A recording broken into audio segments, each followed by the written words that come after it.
बिस्मिल्लाहिर्रहमानिर्रहीम नहमदुहु व नसल्ली अला रसूलिल करीम। हमारा आज का मौजू है छपाकी। एलर्जी भी कहते हैं। ये सुफरावी मरज़ है।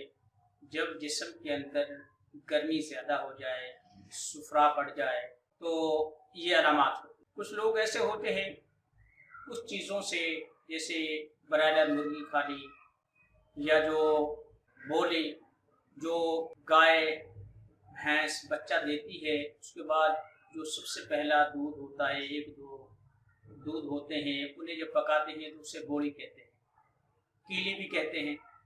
उसके खाने से भी हो जाती है।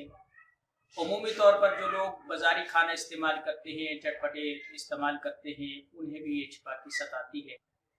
होता ये कोई ऐसी चीज़ खा ले जो गर्म हो, मसलन ब्रायलर मुर्गी की कढ़ाई खा ली या और ऐसी चटपटी चीज़ें खा, तो जिस पर खारिश होती है, बेचैनी होती है, चेहरे पर दरफड़ पड़ जाते हैं, और जहाँ खारिश होती है वहाँ हाथ से जब खारिश की जाए तो उंगलियों के निशान, नाखूनों के निशान तक सुर्ख रंग के पड़ जाते हैं, वहाँ लकीरें नमूदार हो जाती हैं।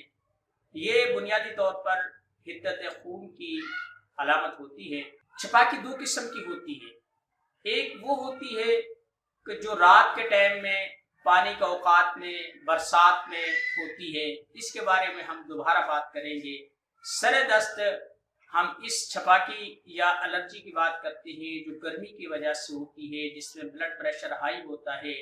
इसमें ऐसा भी होता है कि सर का बायां हिस्सा, सर के अगर दो हिस्से किए जाएं, एक दायां है एक बायां है, जो बायां जो हिस्सा होता है ये इसमें दर्द होना शुरू हो जाता है, पेशाब पीला होता है, कमर में भी खिंचाव होता है और नींद भी नहीं आती। अगर आदमी को नींद आ जाए या पेशाब आ जाए तो कुछ आराम मिल जाता है।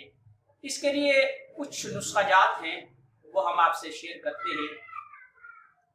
एक नुस्खा ये है कि नाग कैसर, एक दवा है, सस्ती सी दवा है, आम पंसारी से मिल जाती है, उसे पीस कर शहद में मिलाकर खाएं। दूसरा ये है कि नाग कैसर और सुहागा सफेद, इसे बिरिया कर लें, भून लें, खील कर लें। इन दोनों को बराबर वजन मिलाकर पानी से, ठंडे पानी से इस्तेमाल करें, तब भी ये होता है। अगर कुछ भी ना मिले तो घर में सूखा धनिया तो होगा, वो एक चम्मच पिसा हुआ धनिया चबा लें या ठंडे पानी से खा लें, इससे भी फायदा होता है।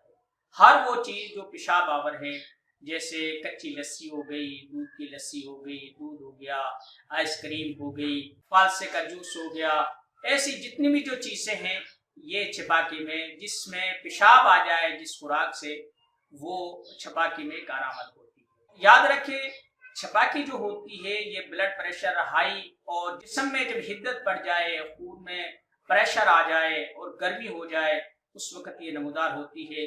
ब्लड प्रेशर की एक आम सी निशानी है कि देखें कि अगर मरीज का मत्था गर्म है, पैर ठंडे हैं, पाँव ठंडे हैं, तो समझे कि ब्लड प्रेशर। अगर मत्था ठंडा हो, पाँव गर्म हो, तो समझे कि मरीज का ब्लड जो है वो लो हो चुका है और इसका प्रेशर बहुत कम हो चुका है। तो ये एक छोटी सी बात थी छपाकी के हवाले से। ये बहुत मूजी मरज है, लेकिन घर में अगर धनिया मौजूद है, अगर सूखा धनिया नहीं है तो हरा धनिया थोड़ा सा ले ले, कोई छटाक धनिया की जो वो पत्तियां ले ले, वो गुच्छी ले ले, हरा धनिया ले ले, उसे ग्राइंड में बारीक करके उसका जूस बनाकर वो पिए, तो उससे भी फौरी तौर पर छपाकी खत्म हो जाती है। वमा अलैना इल्लल बलाग।